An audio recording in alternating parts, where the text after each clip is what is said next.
For today's video mga kapares, natakam lang tayo sa fried chicken at ito nga yung lulutuin natin ngayon. At dito nga ilalagay ko na nga yung ating mga pampalasa. Meron din po tayo ditong ilalagay na paprika at meron din tayong pamintang durog. At maglalagay din tayo dyan ng konting asin at syempre pagkatapos ay lalamas-lamasin natin yan ng ganyan. At saka natin yan set aside, hayaan lang muna natin yan sa loob ng 30 minutes. Kaya habang nag-aantay naman ako, simulan ko naman gumawa ng ating butter mix. At ito nga, naglagay nga tayo dyan ng harina, pati na rin ang cornstarch.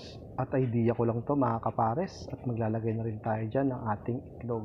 At di nyo naman kailangan gawin to mga kapares dahil idea ko lang to. At ito lang naman yung kinatatakaman ko ngayon dahil matagal talaga akong hindi nakakain ng fried chicken. Kaya ito nga yung ating butter mix ay lalagyan natin ng malamig na tubig yan at hintayin nating mahalo-halo ng ganyan. At kapag sapat na nga yung paghahalo natin ay dito ko naman naglagay tayo ng konting harina at hinalo-halo ko lang na ng ganyan. At dahil ready na nga yung ating butter mix ay hinalo-halo ko lang yan at malamig na nga yung tubig natin dyan mga kapares. Kaya dito nilubog ko na rin yung ating manok at balibalik na rin natin yan hanggang mahalo ang lahat. At pagkatapos habang nagpapainit na tayo ng mantika ay dito na natin ilalagay yung ating manok at hinayaan ko nga lang yan maluto sa loob ng 10 minutes at syempre siguraduhin nating luto hanggang loob. At matapos nga nating mailuto yan mga kapares ay hahanguin naman natin yan at tignan nyo naman golden brown na nga siya mga kapares. At pagkahango nga yan ay syempre set aside muna natin yan dahil susunod naman natin yung second batch. At marami naman talagang pamamaraan sa pagluluto ng fried chicken. Kaya habang nag-aantay naman tayo sa second batch ay gawin naman natin yung ating gravy.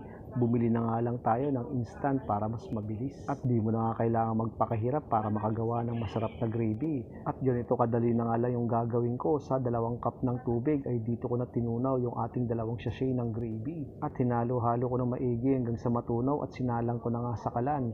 At syempre pagkatapos kumulo niyan mga kapares ay maglalagay din tayo dyan ng mushroom. Kaya dito ay solve ka sa gravy, pwede mo pang pangsabaw. At tignan nyo naman mga kapares, may goodness, napakalapot na ng ating gravy. Kaya syempre punta na tayo sa ating tikiman time. At syempre papartneran natin yan ng malamig na Mountain Dew. At cheat day ko ngayon mga kapares dahil napakasarap ng ganitong magka-partner. Syempre solve ka sa fried chicken at syempre may kasama pang napakalamig na soft drinks. Kaya simulan na rin natin mga kapares, ang subo ay para sa inyo. Yes, napakasarap talaga at ito nga ay halos mapaso-paso nga ako dahil sobrang init ng ating gravy. Kaya napaihip na nga rin tayo sa sunod nating kagat. At tignan nyo naman mga kapares, talagang sold tayo sa gravy pa lang ay ulam na. Kaya baka natakam ka rin sa niluto natin. Kaya ano pang hinihintay mo mga kapares, subukan mo na rin magluto ng ating fried chicken at napakasarap na gravy. Mangantayin mga kapares, hanggang sa muli.